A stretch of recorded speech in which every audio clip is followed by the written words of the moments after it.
That's good. How are you? I'm good. How are you? This is fantastic. Tell me what you're doing. What's the plan? Well, the plan is that ask you some questions and we chat to you about your questions and answers and stuff, and we'll see how it goes. Love. I've got them all written down in my little book here.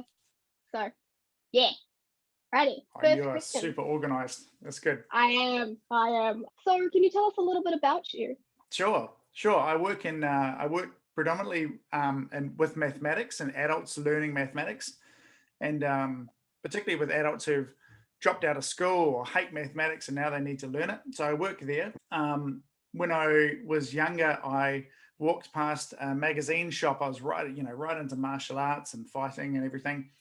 And I walked past a magazine shop which had a picture of Arnold Schwarzenegger on, and I'd never seen anything like it. It was like the first bodybuilding magazine I'd seen, and it just blew me away. So I started, getting interested in bodybuilding, and then that led into powerlifting and that sort of thing. And so I've kind of, in my younger years, was dedicated. I would have done anything to have been either a famous bodybuilder or a famous powerlifter. I would have probably sold my soul to have had better genetics than I did. But so I had to go and get a real job eventually, which was in maths. So so that's where I am now.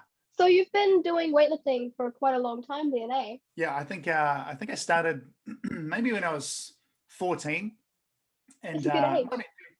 yeah, great age. He told me not to start lifting because it would stunt my growth and do all these bad things to me. But I was just addicted. I bought a bench press, some weights, stuck it in my bedroom, and away I went. And I remember that when it finally paid off was at high school. I wasn't known as being a particularly strong guy. I was kind of the skinny, cheeky guy. And we had a bench press competition for PE. And I remember all of my friends, I think we must have been 13, I think they could bench like maybe 50 or 60 kg. And then I managed to bang out the big 80 kg. And so it was excuse me, the beginning of my big bench presses. Yeah, I was absolutely wrapped. And I think we had a push-up competition as well, which I managed to take out. And yeah, so it was a good time. All that training, doing bench presses in my bedroom paid off. Well, that's good to know. That's good to know. Just let me look at my little book. What advice would you have for people who want to do this, especially like young girls like me or women and that kind of thing who want to get stronger or lift weights or powerlifting and that kind of thing? What advice do you have for them?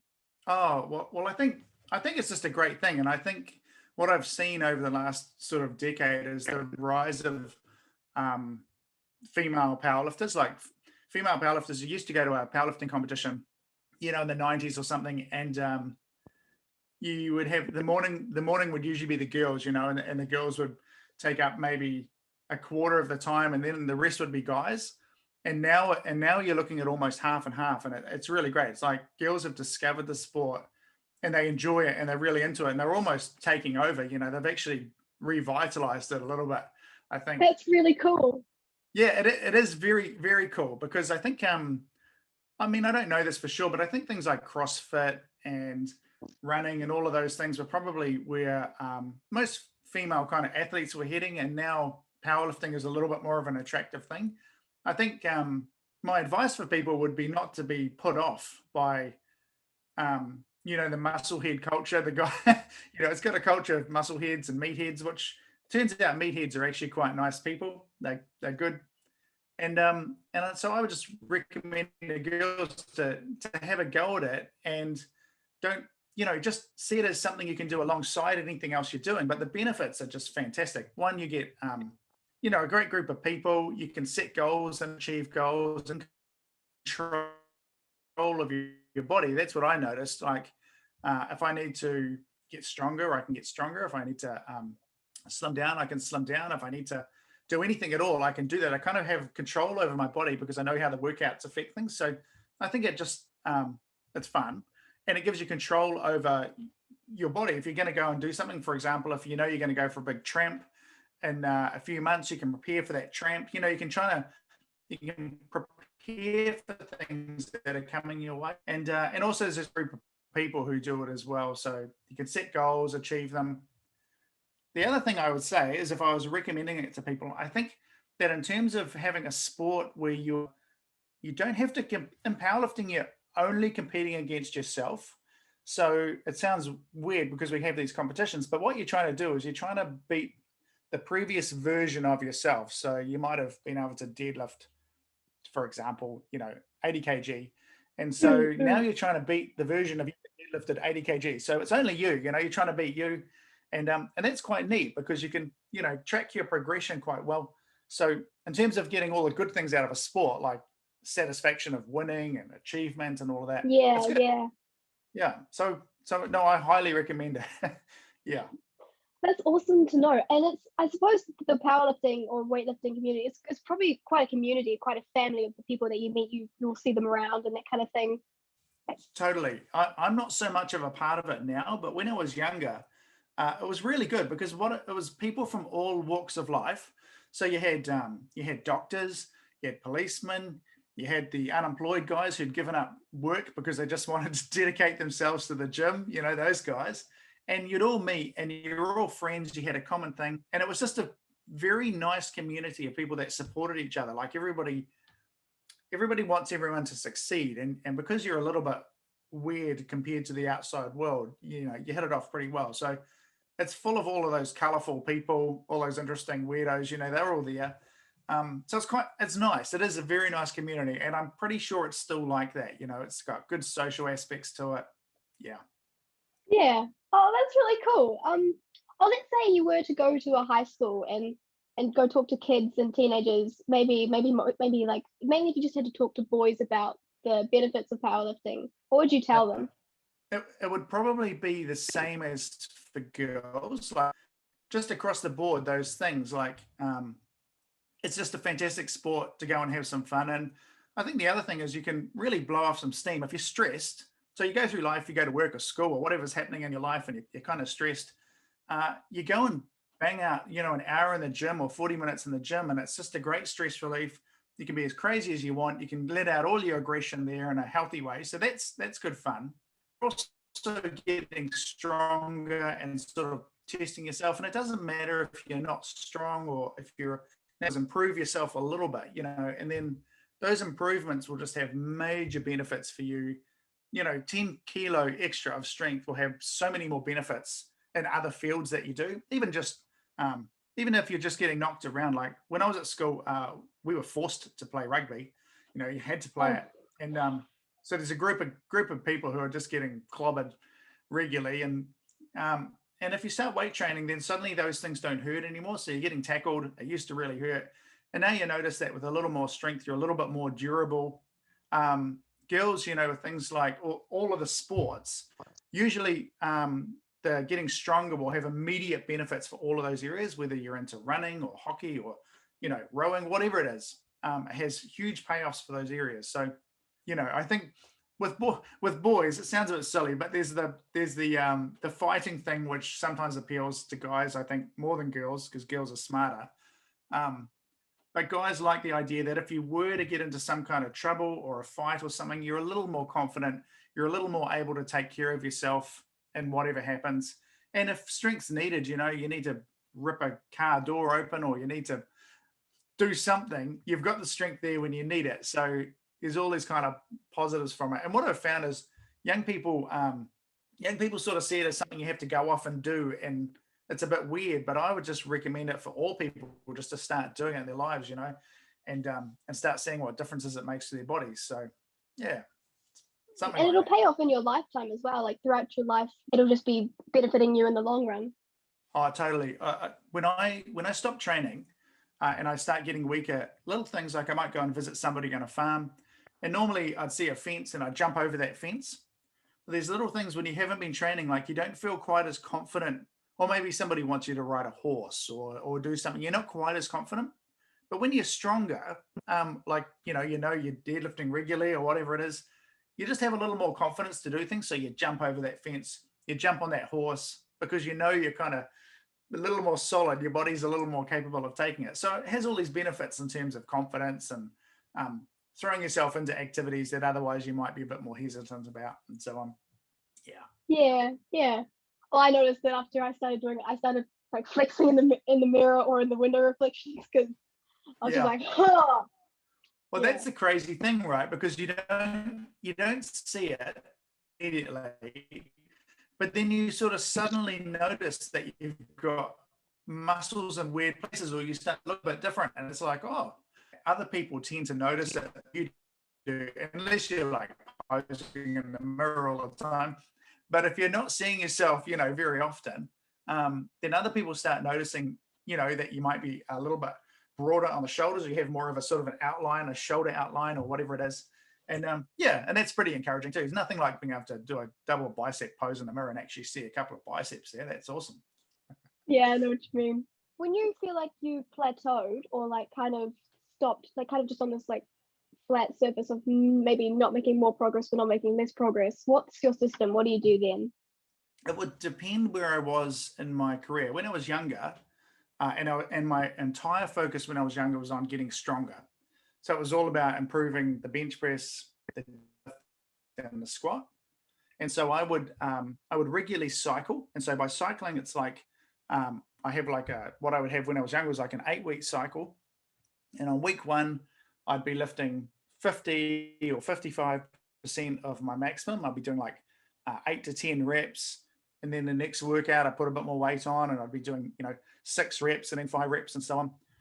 And usually I would do this. I'd have like maybe 5 minutes rest between the really heavy sets and so on. And then I'd do some other exercises at the end of that. When I stop making progress on that, which happens to everybody, I start, well, back in the day, what I used to do was, because I was deadly serious about everything, I'd change the cycle. So I might do some weightlifting workouts and just work on speed. So it might be my whole thing is just to be able to blast out of the bottom of that squat. So I might just use really, really light weights. One time I tried this workout. There's a guy in the field called Louis Simmons, and he's a little bit of a crazy man, but he's got some great ideas for training. And he had this idea that you train with 50% of your weights. It's a really light weight, and you only do 3 reps. And so you squat, you do 3 reps, and you do them as fast as humanly possible. You wait 30 seconds, and then you do it again, 30 seconds, again and again. And what it's teaching your body is to explode really fast out of the bottom. And so I might do that for like, 4 or 5 or 6 weeks as well. I did do that with the bench press. I followed his program with the bench press, and I saw amazing results. I was only working out with 50% of my maximum. And I think, I can't remember the weights, but I remember benching a single after doing his program, and being able to bench something like 15 kilo more for a single. It was really remarkable. So yeah, so I might have some fun like that, or I might do completely change all the exercises, or I might start taking shorter breaks between the exercises and so on. Try to have a little bit of fun just to break it up. Sometimes I even revert now straight back to bodybuilding workouts and just try to work on a bit of size and muscle, and then go back to powerlifting. So I think variety is the key. Yeah. Oh, good to know. Good to know. What's something that you didn't know when you started, but you know now and you wish you had known when you had started? Yeah, when I started, I totally overtrained. And overtraining is when your nervous system basically can't handle the amount you're doing, because workout to workout. So I would be squatting every time I went in the gym, and I used to read all these bodybuilding magazines, and it was like the bodybuilders would say you have to go to failure on every set. So every time I did a squat, my last rep was the last rep I could do, and I'd do like 4 or 5 or 6 of these every workout, and then I'd go and do the next exercise, and I'd go to failure, and I just wasn't making progress, and I was frustrated, and I was highly motivated, so I just work harder, I try and go even harder, and things just plateaued. And I remember getting sick, and I couldn't work out for like 3 weeks, and I came back, and I was actually stronger when I came back, and I started making more progress the less I worked out. So I figured out that I was basically working out like somebody who was on steroids might be able to work out, but no such thing. I didn't have any steroids. It's so much better. And I think with so much information on the internet and everything, that you can find all of this quality information. Back in the day, it was kind of what the local guy in the gym would tell you, the guy who lived in the gym, and the bodybuilding magazines. So things have definitely gotten better in terms of knowing what to do. Yeah. Mm. So rest is very important with lifting weights and exercising, that kind of thing. I don't think a lot of people know that, do they? No, you're right. I think for people who are really, really keen, like they just suddenly fall in love with it, they want to be in the gym all the time.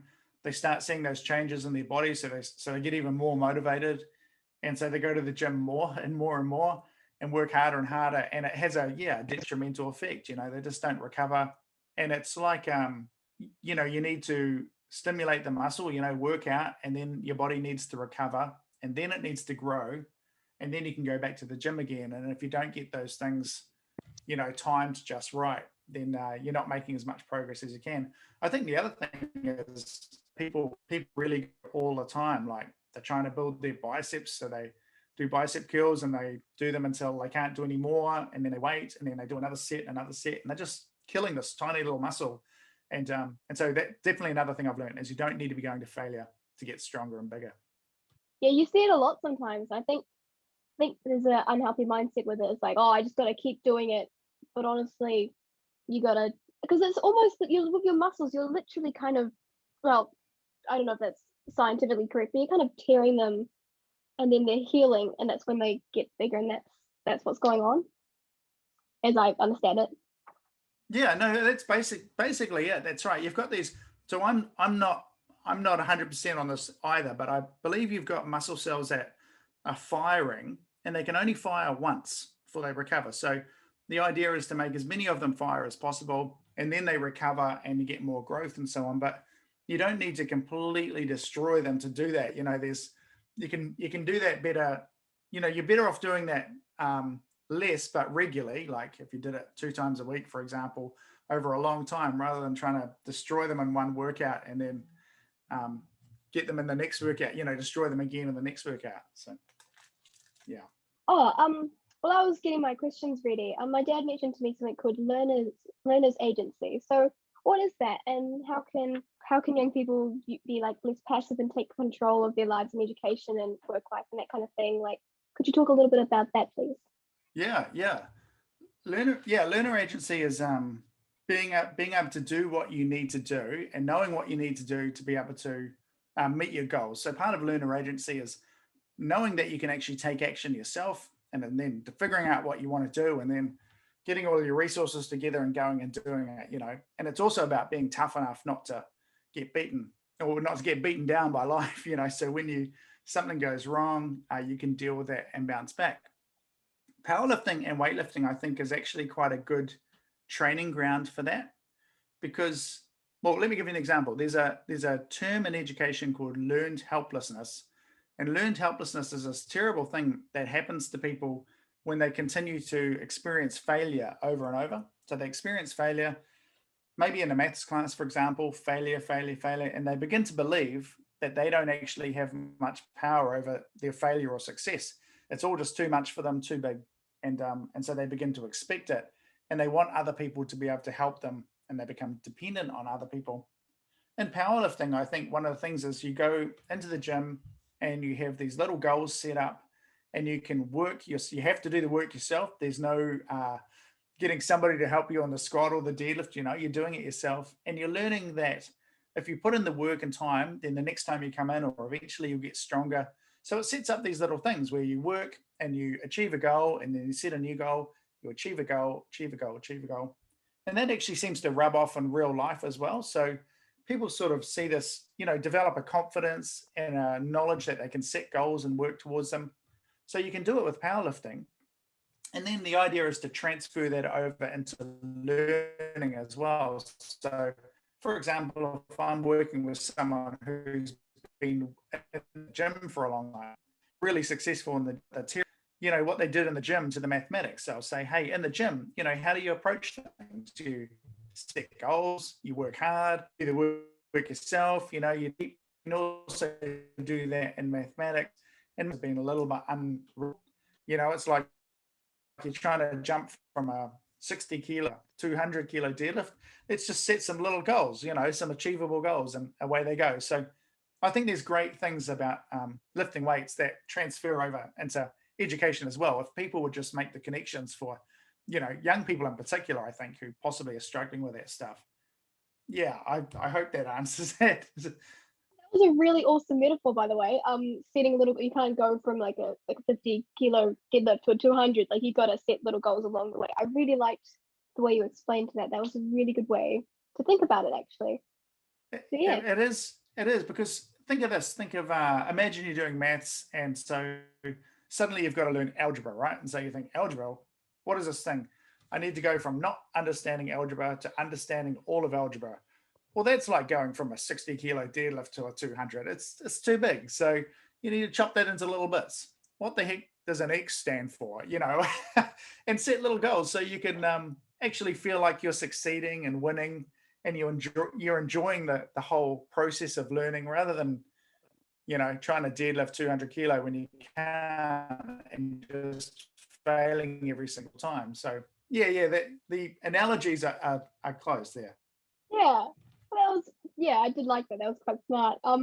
Oh, also back to the what people don't realize goes into weightlifting, like rest and weighting. Also, diet goes into like lifting weights as well, like quite a decent bit as well. Yeah, yeah, it's an interesting one. I've so when I was younger, I was just trying to put on as much weight as possible. I didn't care about fat. I just wanted bulk. I just wanted to be huge.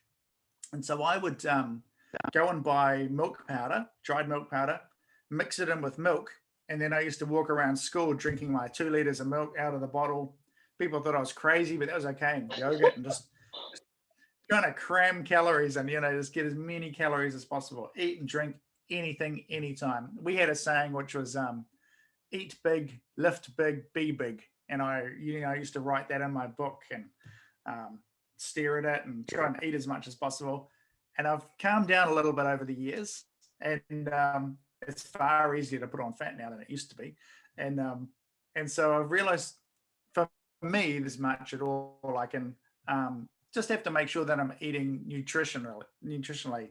And I think there's a lot of there's a lot of advertisements and so on about supplements and all of these things. Oh But I yeah, I've seen still, those all over the place.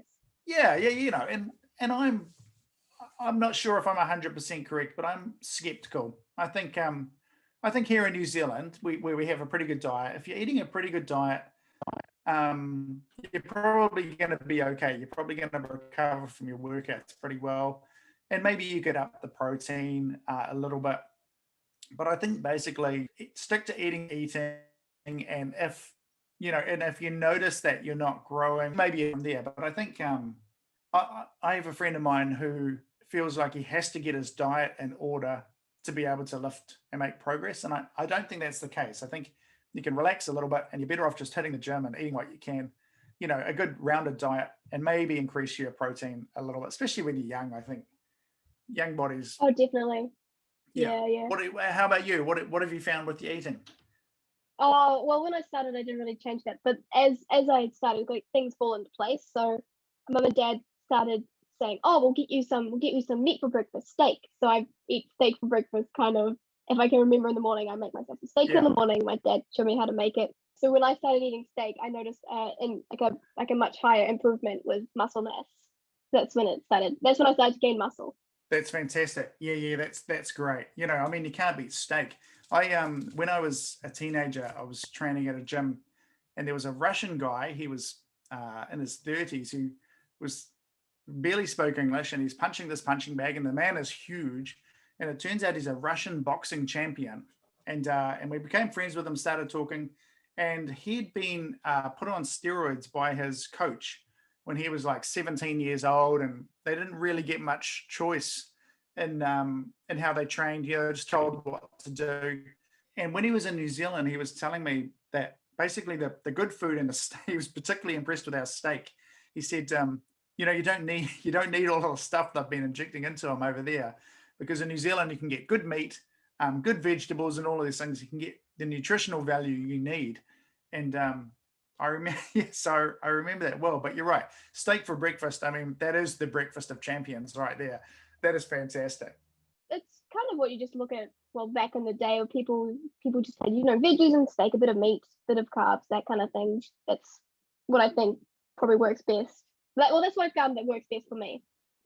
Yeah. I think that from what I've gleaned from people who will actually mess around with their diet too much, they make sure they're getting enough calories, and that those calories, enough of those are coming from good quality protein and so on. But they're not super high on supplements or anything like that. They're basically eating their supplement, eating their food to get their nutrients, and they can up or down their protein intake depending on what their workouts are like and so on.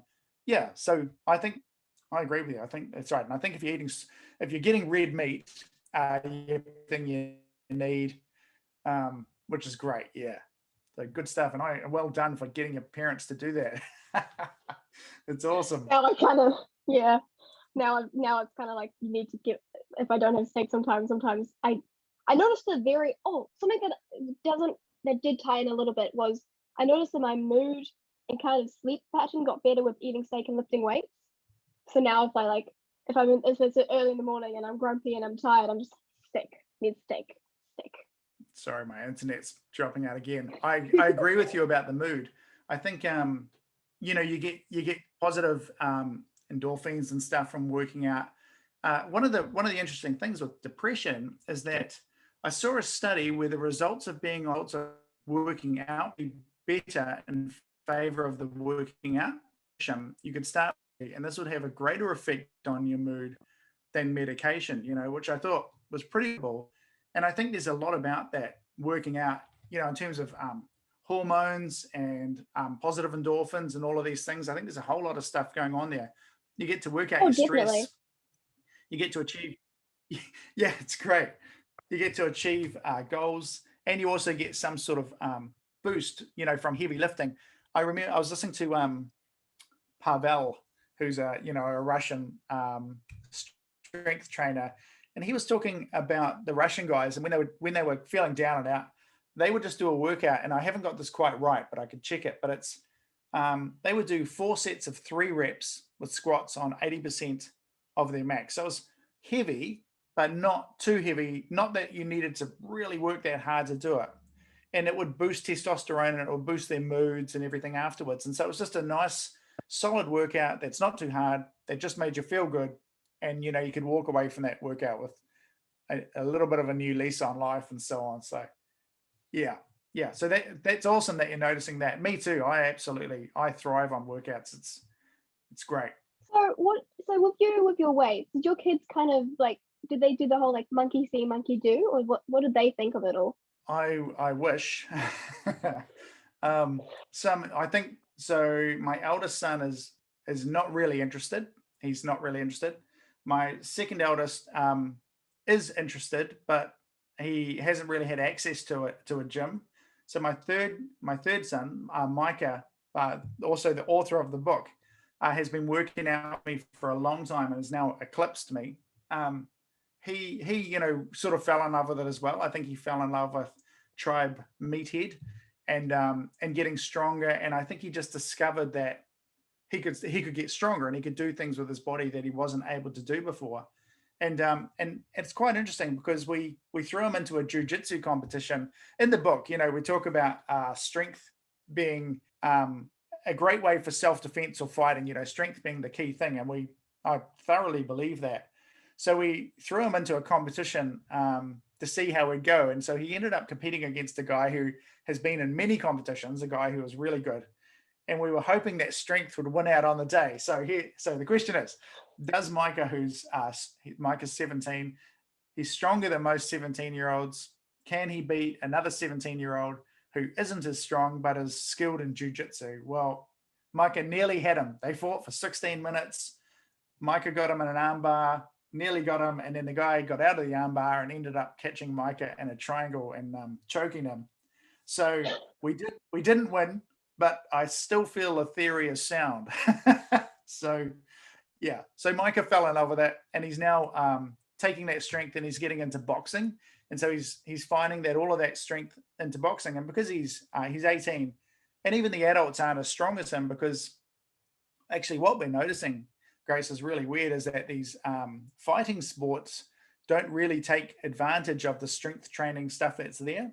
So they're a little bit behind in the research, we've noticed. So we're hoping that Micah will do really well. He's got a boxing fight coming up this month, that strength will really pay off and help him. So he can develop his boxing skills, but with the strength that he also has, hopefully he's just a machine. So Yeah, and my youngest son, Sam, he's also just beginning to discover that he could change how his body looks and what he can lift, and so he's all in as well. Yeah, Well, that's really cool to know because with me, I saw dad lifting weights and I was like, oh, that looks kind of cool. So then I tried it because, yeah, but that's cool to know how. Oh, really interesting to hear about the fact that a lot of the boxers haven't figured out they can use they can use weight to help them with the boxing because I would have thought they would have figured that out. we could be wrong, but we would have thought that too. We would have thought jujitsu, these top fighting skills, jujitsu, grappling, where you're fighting with a guy on the ground. The UFC, so the UFC is kind of mixed martial arts is kind of the top of the world in terms of athletic performance and so on. Mm, mm, But they're trying to meet a couple of outcomes. So they are trying to create endurance and train for endurance as well as strength. And strength is useful, but it's not worth giving up on the other stuff for.